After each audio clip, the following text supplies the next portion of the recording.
I think we need more discussions involving the communities that we're speaking of, and hearing from again like the young people as well as the parents, brother, men and women, everyone, just to have a better understanding what's going on, because I feel that some things could probably be prevented if there was just more space for dialogue, and some things could be prevented if there was more space for parents or other communities to just talk about their anxieties, because again, sometimes the perceptions of this perception of losing control and losing that, it's coming from a lot of other anxieties, and also coming from just not understanding the dynamics of this community well enough. And so I feel part of it is also building better trust and engagement with those families, so that you can start seeing that like you're not going to lose your child. If actually in many ways you're going to probably have a stronger family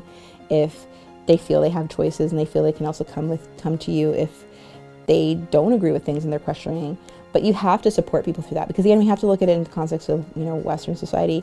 We've come a long way, but there was so much work that came done, and how much of that work was talking, having talk shows about stuff and having those sorts of things. And I feel we need to have more forums where there can be honest discussion, but also where allies can be found as well, because sometimes even in other cases I know of, it was simply like there was someone in the community that everyone kind of trusted, and it was just like a service provider calling that person, and that person could come and just be like, work it out with the father, work it out with everyone, because they trusted them, and they can reassure them, they can calm them down.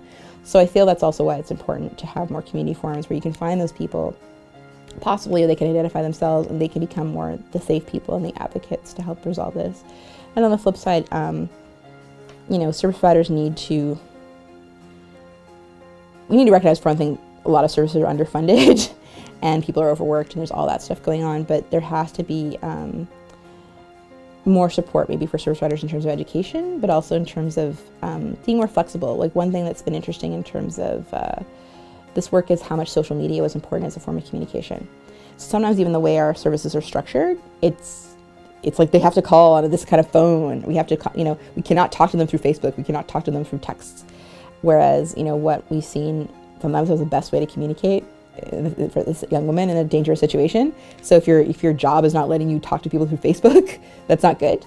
So I think it's also more flexibility on the part of service providers to be able to intervene, at a moment's notice.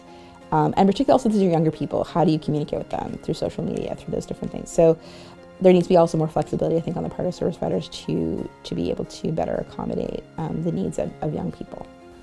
Violence framed as honor expresses itself in Canada, or Ottawa specifically, as I think something that people are worried about how to support, worried about when it's happening in families.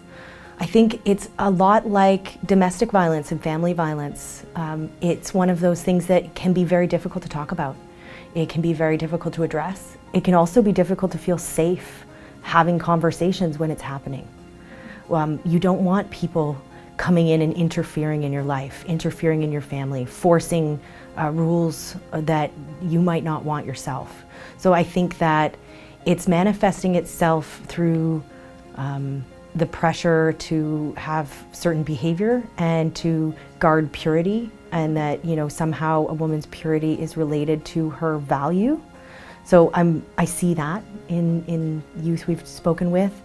I see that it's manifesting itself in a lot of ways. It goes through that spectrum, right, of observation, surveillance, pressure, and then sometimes violence, threats of removal, threats and the patriarchal bargain seem to be the way things can start. If you follow the rules, there will be no removal of privilege or violence.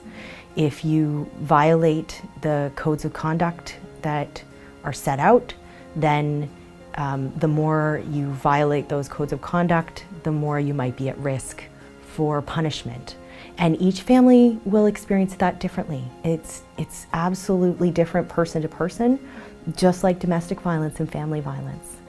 I think it's very tough to come out against your own family, whether that's because the parents are hitting each other, they're hitting the kids, they're threatening to take action that is very much not desired by the youth, all the way to femicide. So it's happening more so in the surveillance and pressure. And there's lots of people looking to address forced marriage and femicide, and there's legal systems and a lot of resources that are being dedicated towards that end of the spectrum. I think what we need to do is have a conversation about those pressures and those codes of conduct and how to navigate that in a way for each family that works for them. So everyone's safe and everyone can be proud of their family unit and working towards, achieving their goals together.